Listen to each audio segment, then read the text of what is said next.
Welcome and good morning or good afternoon, good evening, wherever you are. Welcome to our Peace Talks program, and thank you for joining us. We have an important topic and a great group of panelists. Our theme, the USA, China, and international relations in the era of COVID-19. And the question, are we headed toward a new Cold War or toward rapprochement or some form of constructive engagement, particularly between the two elephants in the room, the US and China? I'm very happy that we have with us today as panelists three very distinguished experts in international relations. Ambassador Christopher Hill. Currently, he's the chief advisor to the Chancellor of the University of Denver and professor in the field of diplomacy.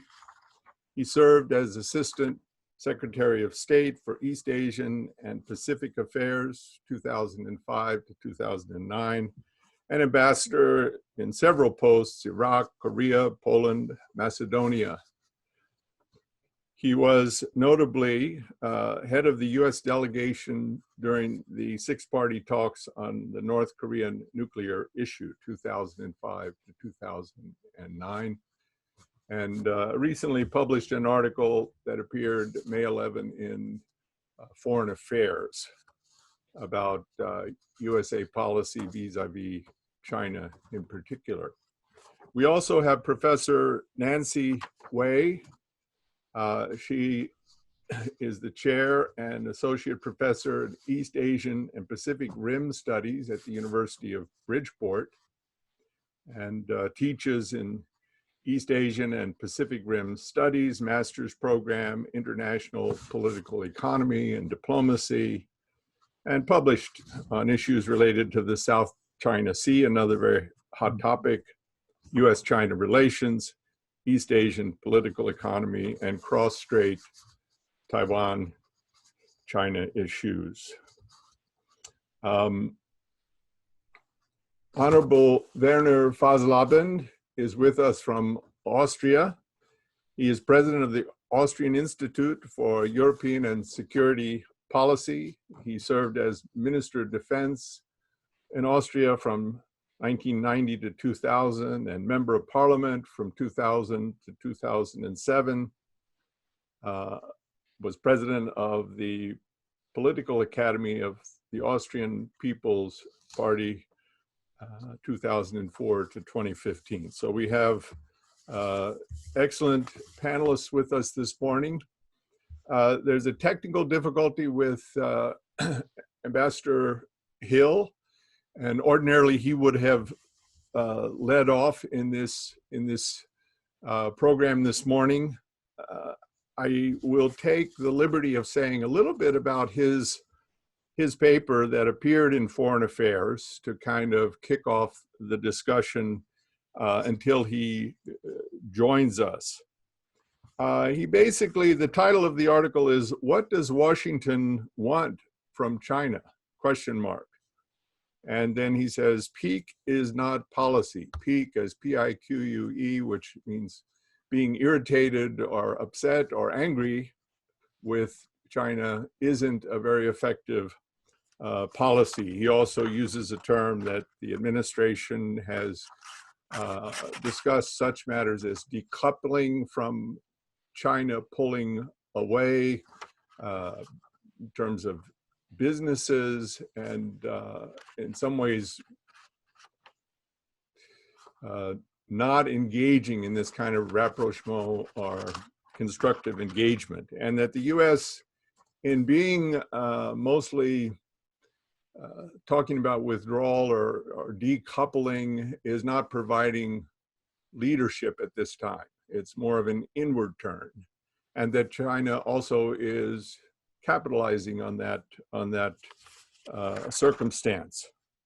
So he is kind of raising that question and calling the administration toward a more constructive policy that's a brief and imperfect rendering of his presentation, but his article, but it kind of, I think, will set the stage for really addressing this issue that the US-China relation is a critical relation politically, geopolitically, economically, and it's not in good shape. And what does that mean for the world? So with that introduction, I'm going to invite Professor Nancy Wei to give her initial statement. Each panelist will have about 7 minutes. There may be 1 or 2 follow-up questions.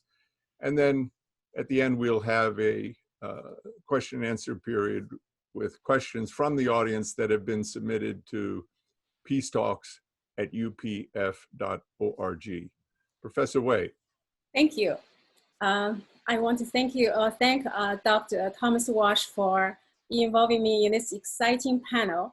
And I want to thank Jeannie Kagawa for the communication of the organization with me.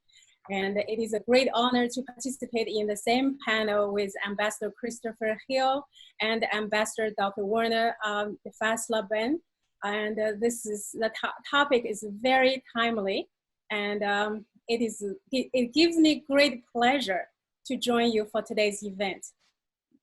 Let me start with the most important, my take with this issue. The post-COVID-19 era will not be a Cold War nor a rapprochement. It will be something quite different. US-China relations are bad and getting worse. Last week, President Trump even threatened to, quote, cut off the whole relationship, unquote, with China. Given the current environment, it is unlikely to be a rapprochement anytime soon. Long-term structural problems between the two elephants are the main reasons. The obvious candidates are many, and we see them on the headlines daily. These include, first, people often talk about the 3 T's. That is Taiwan, Tibet, and trade. And also in recent years, some more candidates appear. These include Xinjiang, the Uyghurs region, Hong Kong, and the South China Sea disputes. These issues also surfaced. China's island building, for example, in the South China Sea has resulted in the United States freedom of navigation operations in the region. And this week, a pro-Taiwanese independence president just started her 2nd term. And Washington's gift to her included an official congratulations from the Secretary of State. This is the first time since 1979 when the United States de-recognized Taiwan and switched its recognition from Taiwan to the People's Republic of China. Beijing was furious, and then Beijing unveiled a legal process of a controversial national security law to be imposed on Hong Kong. President Trump has vowed to punish Beijing should it become reality. These structural problems make it harder for the two powers to reconcile. So these are parts of the structural problems. There are also other structural problems which is important but less talked about. These include the Harvard professor Alison Graham termed that as the Thucydides trap, which is number 1 and number 2 relationship. So in that, we're seeing that in that theory, basically talked about that in the 12 relationship, in the cases of the past situations, 12 out of 15 ended up with a war.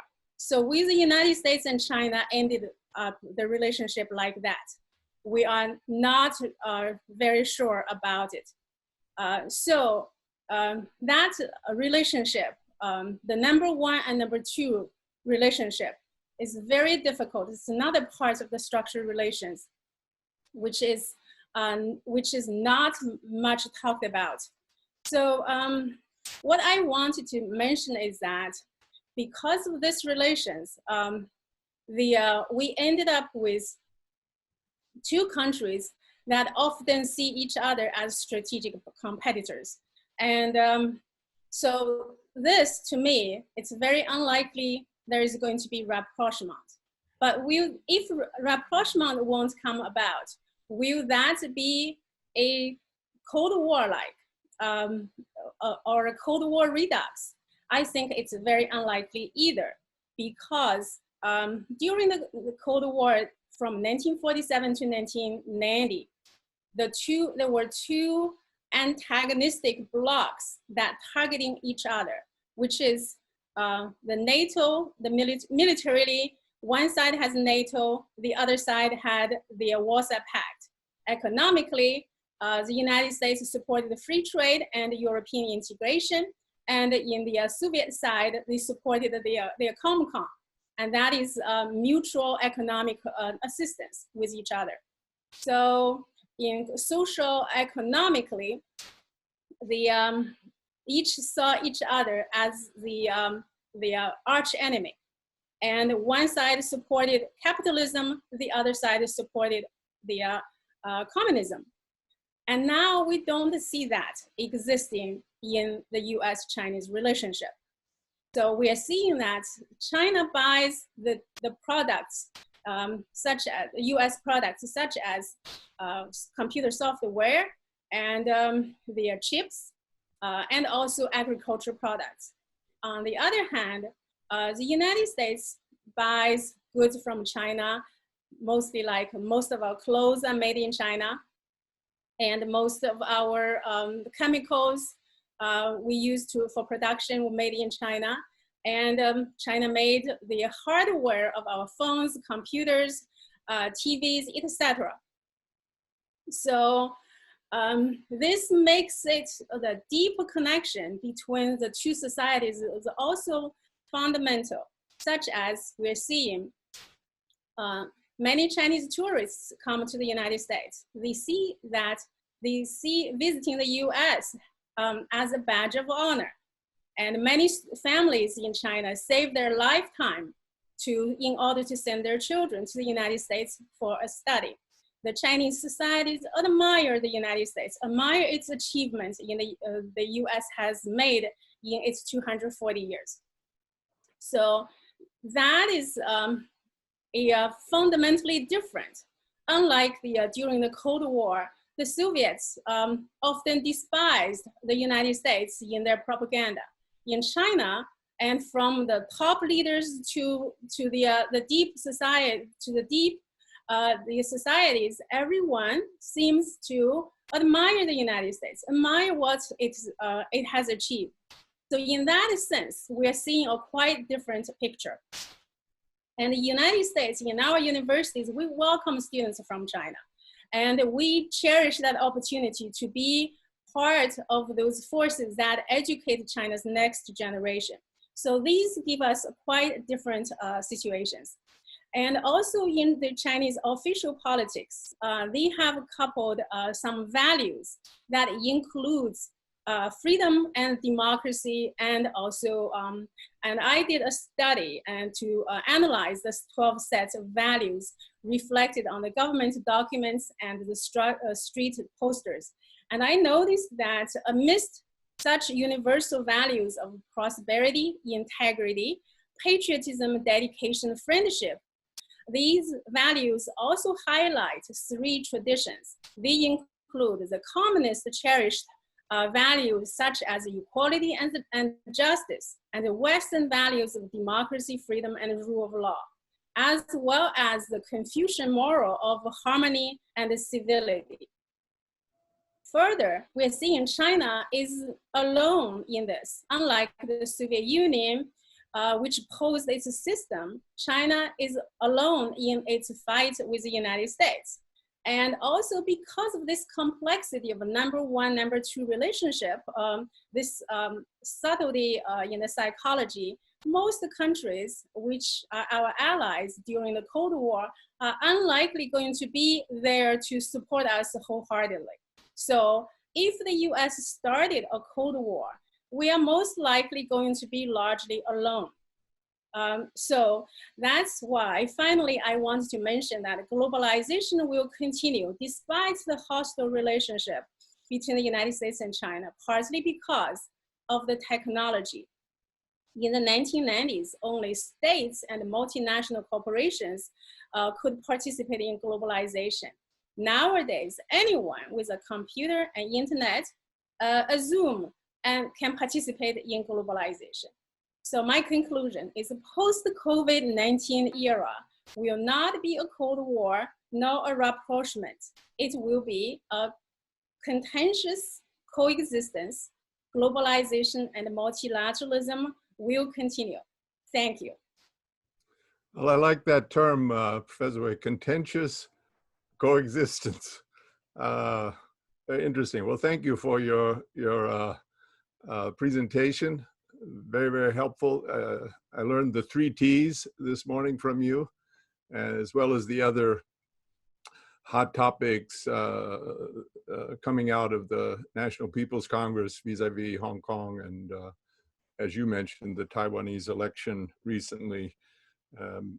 I'm curious, you know, often our political leaders in the US and other countries, and I assume it's there in China, speak not only to the globalized world, but to their own domestic audience, their citizens. And often the rhetoric can be charged in order to stimulate the domestic front. And I wonder, you know, for example, there's articles recently in the Wall Street Journal about the more aggressive posture of the Ministry of Foreign Affairs. And there was an article about, I don't know if you saw it, wolf warrior ethos, that the from I think a popular movie in China featuring a kind of a Rambo-like character. But there's a bit more assertiveness and aggressiveness. Is that something that plays well back home to the, or it's just China's going to stand firm and strong? If you comment a little bit on that, please. Sure. Thank you for that question. Indeed, that diplomacy style is known in China among some of the group as the wolf warrior style diplomacy. Indeed, it's more assertive compared with 20 or even 30 years ago, when Deng Xiaoping started with this Tao Guang Yang Hui policy, meaning bide your time. This shows that in the diplomatic circle and diplomatic and foreign policy circle, there is a level of assertiveness. Are they welcomed?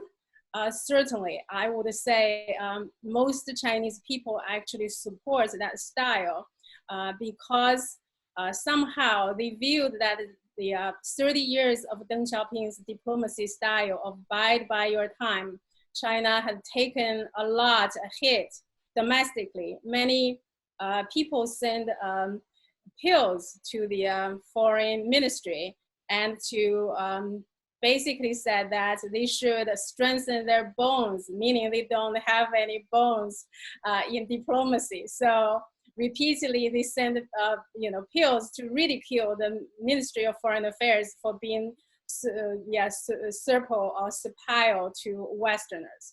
Indeed, in the nationalistic circle, this new style is very welcome.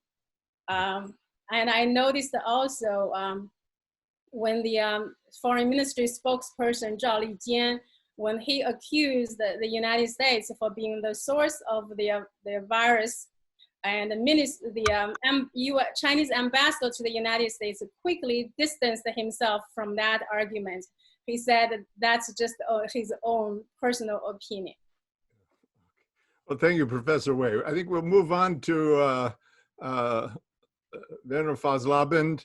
who I said earlier is speaking to us from Austria, but I'm sure has a lot to say to this topic. Dr. Faslabin, do you have the floor?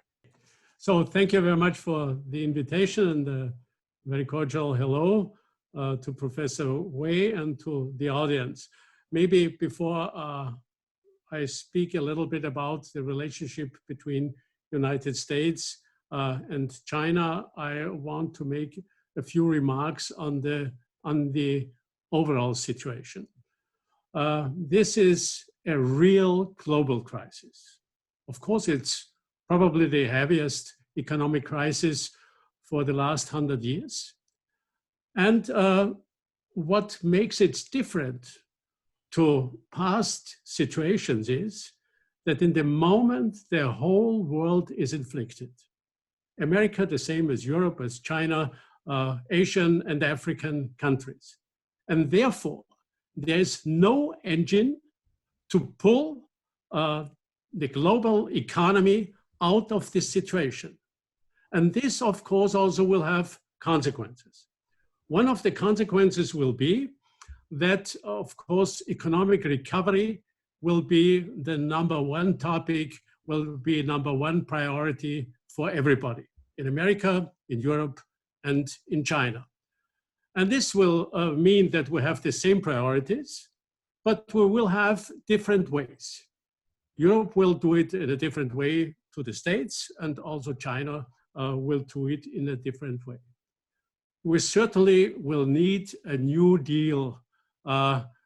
This will be necessary in order to strengthen investments and also to strengthen demand from people. And this will probably occupy people all over the world. Usually, such a heavy crisis like the post-COVID-19 crisis also is a point and a moment of reorientation for political priorities. And I guess political priorities will have the tendency all over the world to go into new innovative structures, new innovative technologies. I'm sure that research and development will become even more important, that climate change, digitalization, and education will become very important topics everywhere. Just a few words to China-US relations as far as I see it, and most experts also in Europe will see it in a similar way. The relationship will not only stay difficult, it probably will get even more difficult. Why? Because there is not only one reason for the differences between the two states and the two nations, but it's, as far as I see it, 3 reasons. Reason #1 is an economic reason. An economic reason due to the bad trade balance between China and the United States, where China exports 3 to 4 times more than it imports from the United States. Also, the relationship between China and Europe is a bad one, but by far not as bad as the China-America relation. And insofar, of course, in such an economic crisis, this trade balance will play a very big role. Experts think that around about 30% of the nowadays or of the past world trade will shrink. And insofar, this probably will be a very important point. Second, of course, there's the political difference between the States and China, ideological difference between democratic system and authoritarian system, individual rights and collective view, and so on. And therefore, there also will be a tough political competition in the future. And third of it, there is also, and you mentioned it already, there are geopolitical reasons. Of course, in the past, China was more or less a terrestrial power. And due to its high importance on trade, imports and exports. It's the most important international trade company of the world. Of course, it also had to become a maritime nation. And of course, it also tries to secure its navigations and its commercial trade interests on the seas. But when this touches vital American interests, and obviously it does already in the first island girdle or belt in the Pacific, then of course it will become a problem. And it does not look to me that this problem will decrease very fast. And insofar, we have to be aware that this that there will stay a problem, and probably it even will become a little bit bigger. What can we do in such a situation? Of course, you can smooth it. One of the ways is that every side has to respect the vital interests of the others and try to find a way to balance out the own interests against the others, as long as they can be brought in a sound balance. So far, I think, differences will stay, but globalization will continue. And this means that, of course, there is a need also for cooperation, need of cooperation between all the continents and all the bigger nations. What I see is that globalization will not end, for sure not. It will keep its dynamic, but it will be different to the past globalization in a way that there is more strategic autonomy, or a tendency to more strategic autonomy for America, for Europe, and also for China. This means that, for example, key systems, key companies, and so on,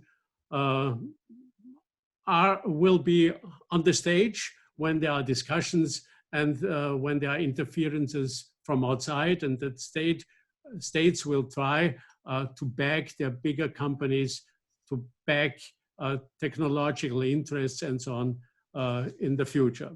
And insofar, what I see is, that there will be, if you compare it with the past, more strategic differentiation. European Union has quite an interesting overall strategy towards China.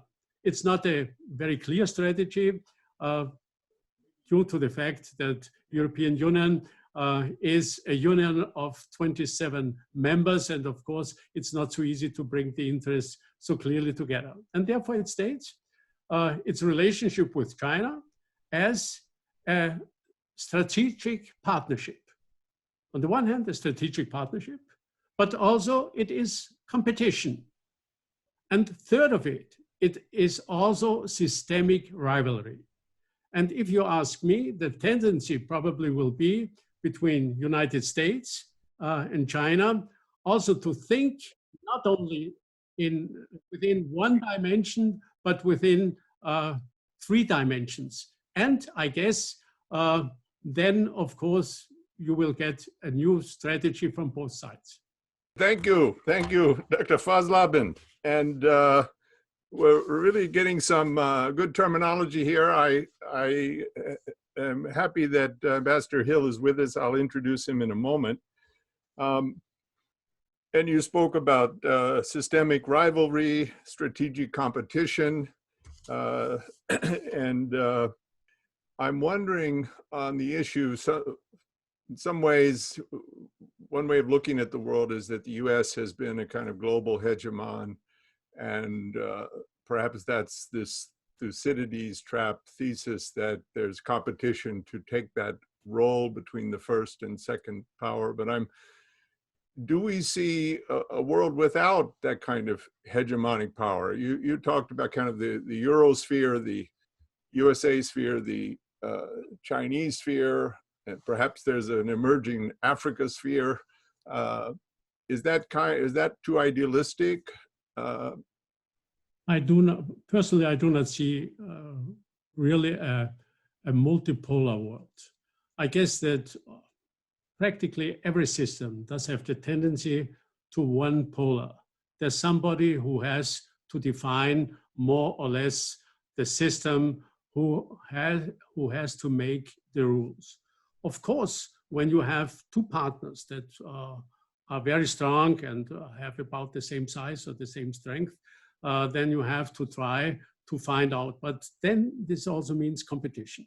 This means more or less a steady, a permanent competition between those two sides. And insofar, I think, that the biggest question, of course, will be who will make the rules in the second half of the century?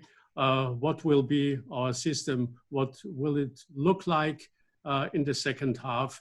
And how is the relationship between the different regions? And what I see is that we will have to try to define it. And of course, the question who will be at the top of it is not only decisive, but as far as I see it, it will be dependent on the fact who is the most able one to define common global interests, not national interests, but common global interests. And the one who can define best global interests will be more or less the automatic leader. Yeah. Well, thank you for that insight. I will now turn to our third panelist, Ambassador Christopher Hill, who I introduced previously. I did refer to, Ambassador, to your recent article in Foreign Affairs, What Does Washington Want from China? Pique is not policy. And you talked about the USA posturing a kind of decoupling from China, a foreign policy of fear and loathing. And I mentioned earlier, Mr. Ambassador, the Wall Street Journal talking about China's foreign affairs engaging in a kind of wolf diplomacy that's more aggressive and more assertive. So we've been talking about issues that are related to your article, but sir, you now have the floor. Ambassador Christopher Hill, welcome. Well, thank you very much. It's a pleasure to be on this broadcast and to address what I consider really the most challenging problem in the world today, and that is the U.S.-China relationship. During every 4 years in the United States, we have a presidential election. And I think the Chinese would probably agree with me that there's a lot of criticism of China that goes on during those elections every 4 years. But I think others would agree with me that this is kind of different this time. There's a sort of added element of criticism of China that we really haven't seen before. And so I think the relationship is in crisis. And I would argue that we need to bring it back from crisis to a much more sort of orderly management of issues. Now, to be sure, this is it's a complex relationship. And so those who compare the current relationship with China to the past relationship with the Soviet Union, saying this is some kind of replay of the Cold War, I think it ignores some very fundamental aspects. First of all, in the United States, within the U.S. polity, within the U.S. political system, there was pretty much a consensus on the Soviet Union. Now, there are not too many people out there in the U.S. somehow suggesting the Soviets had a point or we had to meet them halfway or something. There was a real consensus that the Soviet Union had subjugated through the Warsaw Pact mechanism a number of independent countries and essentially created what they hoped for, a kind of world domination, starting, frankly, in Europe. So I think the U.S. didn't require the kind of motivation to steel itself for a long-term endeavor against Russia. And the only questions were whether we should go after Russia even harder than we did.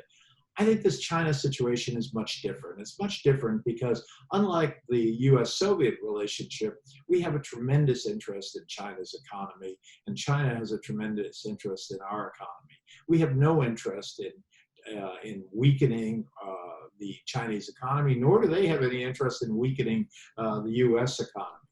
But at the same time, we can see that the attitudes to China are getting worse by the day. There's, of course, the coronavirus issue, which I think when something affects the health of a public, they sort of want to look around and see what caused this. And then, of course, President Trump has essentially decided to run against China on the issue of his response to the coronavirus, to say, look, what could anybody do? The Chinese were dishonest and showed no transparency in terms of what this coronavirus was, and it created a circumstance that infected the rest of the world. And what's the rest of the world to do except to be very clear that this thing came from China? But again, I don't think that really captures the problem. I think it goes beyond that. And I think one of the fundamental issues is that China's rise coincided with the rise of automation in the manufacturing sector. And so lo and behold, I think what happened was you saw a lot of job loss among China's partners, especially the US or economic partners. And a lot of this job loss was sort of felt by the general public that this is caused by China rather than automation. In fact, automation probably caused well over 50%, some economists say over 60% of job loss has been caused by automation. But I think many people feel that China has caused this. So China has been kind of the symbol of these tough economic times, especially in the upper Midwest, where manufacturing jobs were lost at an alarming rate. And when you look at the American presidential election, it will be won or lost on the basis of the upper Midwest. So there's certainly that issue. So you combine this kind of economic competitor not playing fair with a sort of distant memory of what the Cold War looked like, and it doesn't look very positive right now. Certainly, the Trump administration has not used what I would consider all the diplomatic tools in the toolbox. Certainly, the president has his occasional meetings or telephone calls with Xi Jinping, but look at the relations with the foreign minister. Wang Yi and Mike Pompeo met in the fall of 2018, and incredibly enough have not met even until this day. So that's a long time to go between meetings with the Chinese foreign minister and the US Secretary of State. And I think it speaks to a real deteriorating dialogue. In the meantime, China has embarked on projects that seem global in their reach. Certainly the Belt and Road Initiative is something that I think a lot of people are concerned about. Why is China investing so heavily in these places, in whether it's Southeast Asia or in Central Asia? And I think there's a lot of concern. What are China's aspirations here? So this all comes back really to the question of what can the U.S. do about it? What can it really do about China's effort to gain influence in Central Asia or Southeast Asia? What can it do about China's efforts to turn the South China Sea into a southern Chinese lake? And what can the U.S. do about China's efforts essentially to be very predatory in its economic policies, that is pushing for forced transfers of technology and other issues? So I think it all adds up to a problem that we first need to understand does not have a military solution, but it does have a solution in the form of a U.S. being clear that we need to deal with this problem, but we also need to deal with this problem with sort of orderly thought and without the kind of rancor that we too often see. To me, a key aspect of this is, since there's so many economic issues with China, I think a key aspect of it is a capacity to work with other partners who have some of the same frustrations with China's very very energetic economic policies that seem to be really efforts to thwart their partners. So I think we need to work very closely with the Europeans. And how are we doing on that? I don't think we're doing much at all. And I think we need a much more sort of cogent and unified basis for dealing with China. China is concerned about the decoupling, and you hear a lot about decoupling in the US, the idea that we don't want to be dependent on supply chains that reach into China. Well, I think we need to think that through a little. And I don't think anger and frustration with China is a good substitute for sound analysis. To be sure, there are some issues, whether it's in the response to the pandemic, personal protection equipment, these kinds of issues, where I think the US will look to have shorter supply lines. But at the same time, I don't think it's in the US interest to cut itself off from one of the great manufacturing centers of the world, and that is China. So I think we need to kind of look at how we can structure our bilateral trade with China. But again, these are issues that our European partners and other partners have similar problems with. So again, I think the effort should be a much more broad-based approach to make sure China understands that running trade surpluses of the order of magnitude that they've run with the US simply not politically sustainable. It's not something they can expect to have ad infinitum. They need to understand that no country, not the US and no other country, is going to accept these sort of longer term imbalances. So this does speak to the need for much more robust dialogue with China. Now, I'm always in favor of dialogue, as I just suggested, but I don't think we should assume that dialogue can solve a problem in and of itself. We need to be very clear to China that with respect to, for example, the South China Sea, that maritime access, especially for maritime countries such as the Philippines and Vietnam, Indonesia, these are countries that really are countries that depend on their access to the seas, to free access to the seas. So for China to exert this kind of unilateral change in the status, to demand from other countries aircraft notification, these other issues that go beyond safety and rather go to the question of sovereignty, I think China needs to be careful not to be moving unilaterally. But I think we need to convey this in a way that makes it clear that this is an essential interest of the US, essential interest in other countries, and work with those other countries to make sure that China understands that this is not just coming out of the US and not just coming out of a US election, but rather comes out of some really hard diplomatic work. So a lot of the efforts with China have to be efforts done with other countries to make sure we can understand what our range of interests are with places like the Philippines or Indonesia and others. So again, I think the U.S. has had a tendency to bilateralize too many of these issues, and has allowed its kind of diplomacy to atrophy in the last few years. I would suggest too that the U.S. Needs to understand that if you're going to be influential with other countries, you better be there. And diplomacy, I think, has a lot of it has to do with being there and being active and being engaged.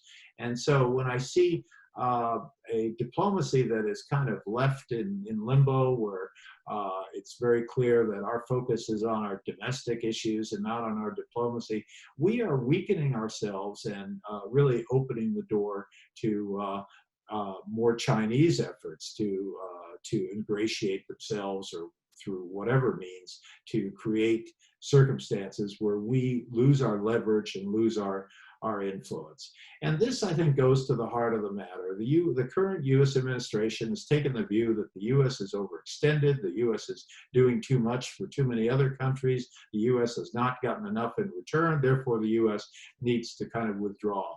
And I think this effort to kind of reduce our profile, to withdraw, to claim that we've been victimized by our friends and allies, this effort is really opening the door to greater Chinese engagement the world over. So I think we need to be careful with the idea that somehow the world has treated us poorly and therefore we need to back off from these issues that require our attention. I think we need to be careful with that because we create a circumstance where people look around and don't see a U.S. Leadership, and people do look for leadership. The whole system has been, since World War II, has been premised on the idea that there is a kind of leadership out there. And so if we withdraw, what are we looking for? Are we expecting the Europeans to lead the world on these issues? I think Europe wants to do its part in the world, but wants to do its part along with the U.S. and not to be doing things in ways that are opposed to the U.S. Does the U.S. want to see global leadership handed over to international organizations? Remarkably enough, the U.S. has essentially has its own Cold War going with these international organizations, whether the World Health Organization or any number of the UN structures. So again, I think the U.S. needs to strengthen the relationships there. And I think if we can work on these partnerships, work on these regional alliances, work also on our global on our capacity to be a good global citizen. And I would suggest that whoever becomes president in November, I would suggest the first thing that person does on January 20th, 2021 is to rejoin the Paris Climate Accords. You can argue all day whether that will solve all the environmental problems. I can tell you now it won't. But the idea of the U.S. withdrawing from something that has almost everyone in the world involved in it is a very bad idea. So I think if we can fix our diplomatic relationships, be engaged, strengthen international structures that were there to help us and help our allies, we'll be in a much better position to deal with a relationship that is with China that should not be allowed to fail. It is too big to fail, and we need to take it much more seriously. But to take China seriously, we need to take ourselves seriously and understand the importance that the U.S. has in the globe. Whether we like it or not, we need to be far more engaged. So thank you very much for this opportunity to address this, this extraordinary group of people. Thank you very much. Thank you, Ambassador Hill. I like to call us into, so to speak, gallery mode, so the panelists appear to the audience. Just a quick follow-up. One of the subplots, or maybe more than a subplot, is the very nature of democracy, and has the dominance of, for want of a better term, liberal democracy for recent decades come to a certain crisis itself. Some describe the Chinese model as a form of more authoritarian democracy, where you don't have political parties, and decisions can be made much more assertively without the kind of polarization we have, certainly in the United States. That's one of the things that perhaps cripples the U.S. in providing leadership, and certainly the nature of the administration and its approach to international relations, which is more nationalistic at a time when China is both meeting the expectations of its population, but has a grand global vision. Right. Let me just say that Devner, who spoke just before me, had it right and put it much more succinctly than I did. The leader will be the leader who people believe has been most successful in galvanizing the New World Order and galvanizing globalization and making globalization appear to work. And I think China is a long way away from that. I mean, they have had serious problems in their country. And just in the last couple of days, they've resurrected the problem of Hong Kong. So China is a long way from kind of putting itself in the narrative of being a successful leader in a globalized structure. I think the US, however, has on its own, or as we say in American English, has been shooting itself in the foot in this regard. And when you shoot yourself in the foot, it's hard to walk forward. And so I think the US has an opportunity here. despite despite all the problems. But we need to be serious about diplomacy, and we need to stop this kind of distrustful attitude to the rest of the world and embrace the rest of the world, because I think together we'll be able to manage these things a lot better than we're doing today.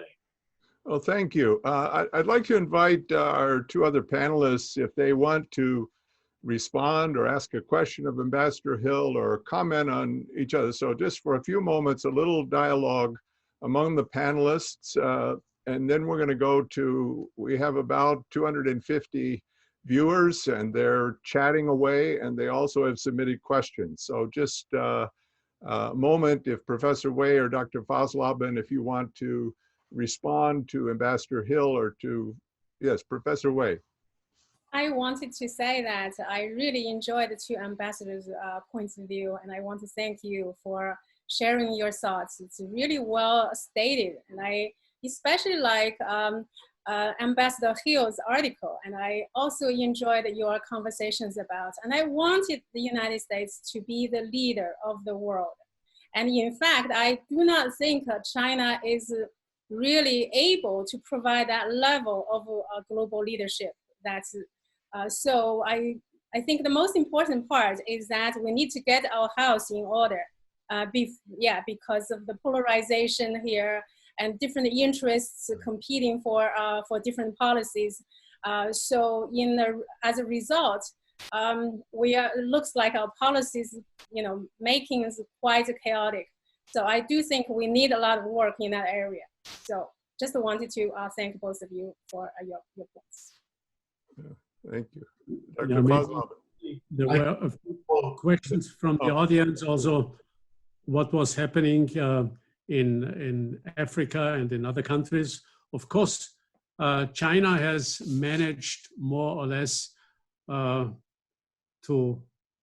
run over Africa in a way nobody would have believed it 10 or 20 years ago. China has managed really to get a very strong stance in almost every African country.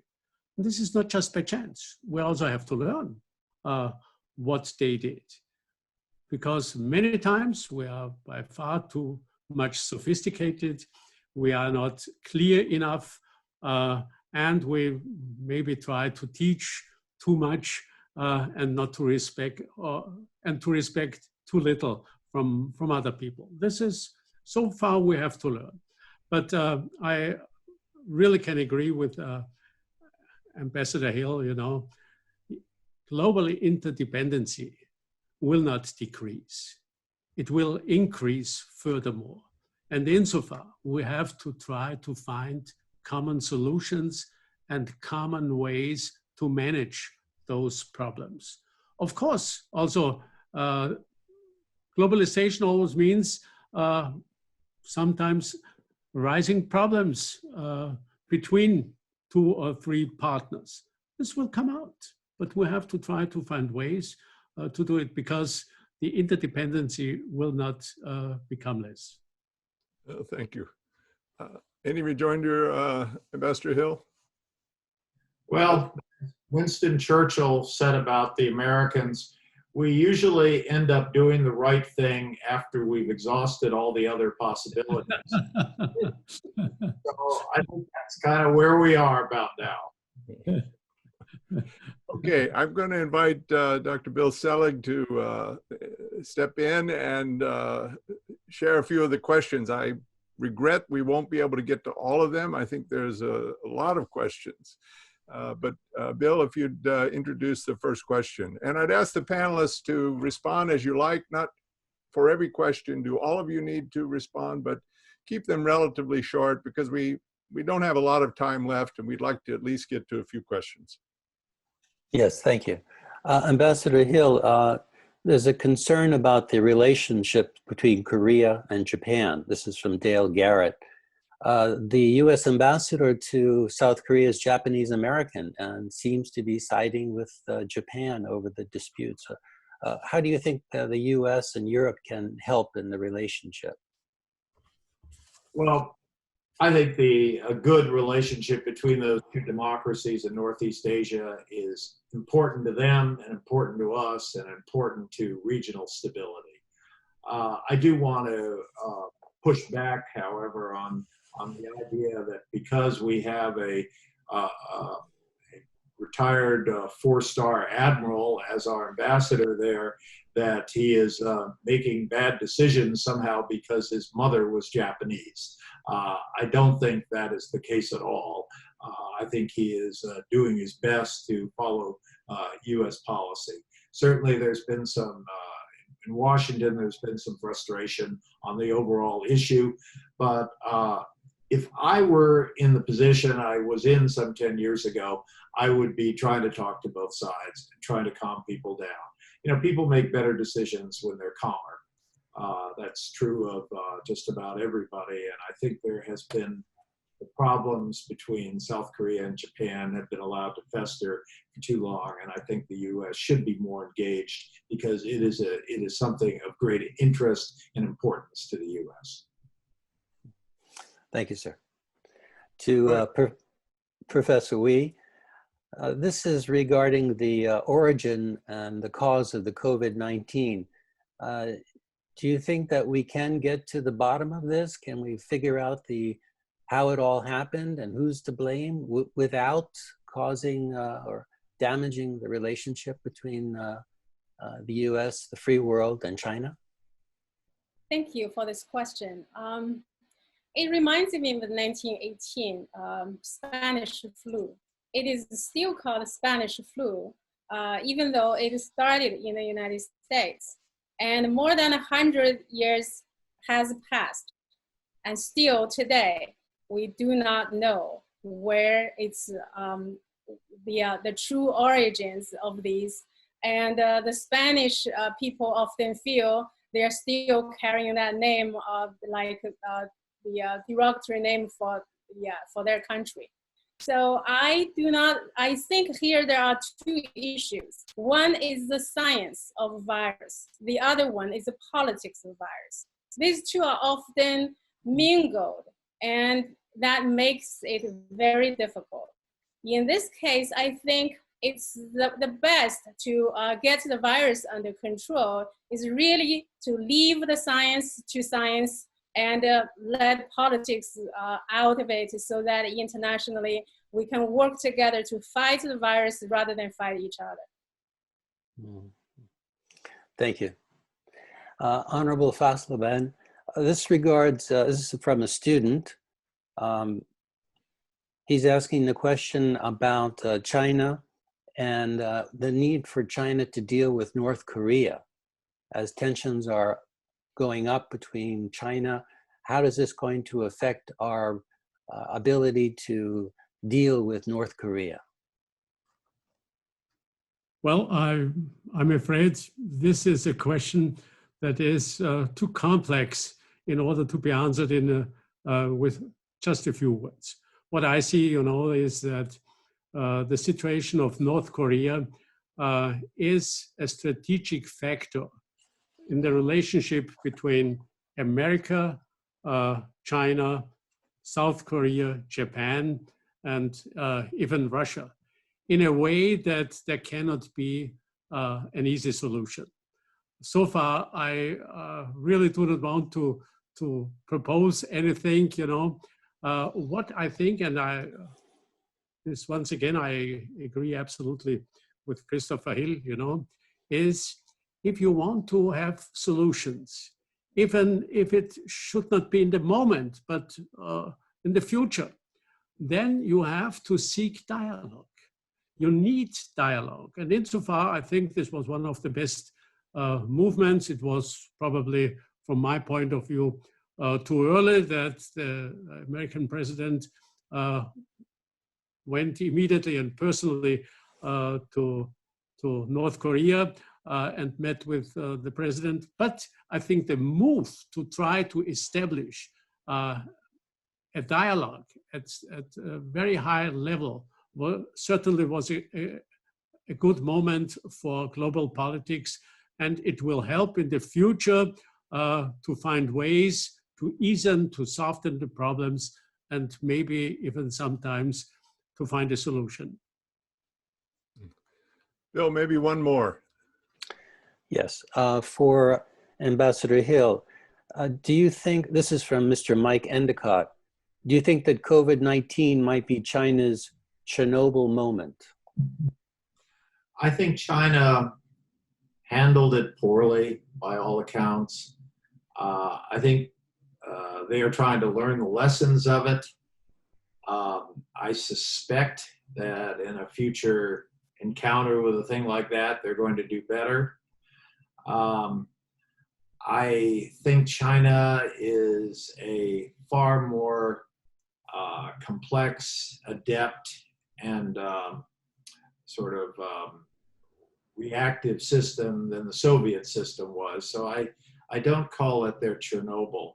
I do feel, though, that China has lost a lot of prestige in the world because of this, and I think they're going to have to regain it, and they're going to have to regain it by making some changes. I just would like to say, with respect to the U.S.-China relationship, I've said this before, but I really think that we need to develop some, or redevelop some patterns of cooperation with China. And I think public health is one of those, where we have to work with China and try to have a sort of spirit of cooperation. I think North Korea is another one.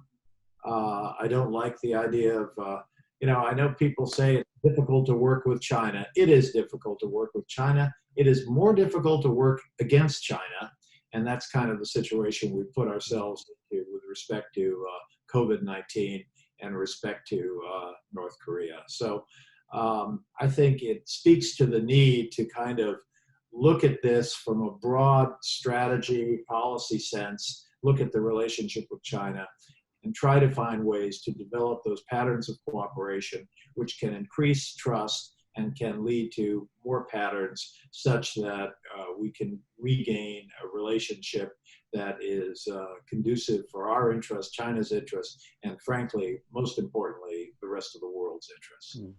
Thank you. Thank you, Ambassador Hill. I think we're going to have to end on that high note. I think we've understand realistically that this is a competitive strategic relationship, and it's difficult, but many references to the value of dialogue, core values of UPF that sponsors this Peace Talks webinar series, interdependence, that we're interconnected as the world, and we need to find ways to dialogue with mutual respect and move toward at least incremental progress in our relationships for the sake of building mutual prosperity and underscoring certain universal values that we all share.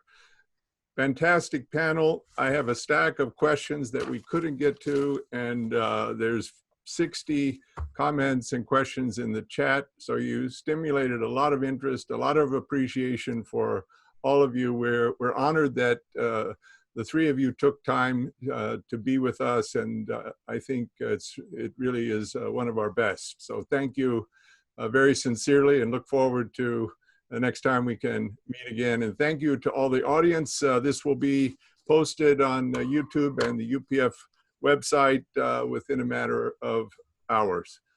Thank you, and stay safe and healthy.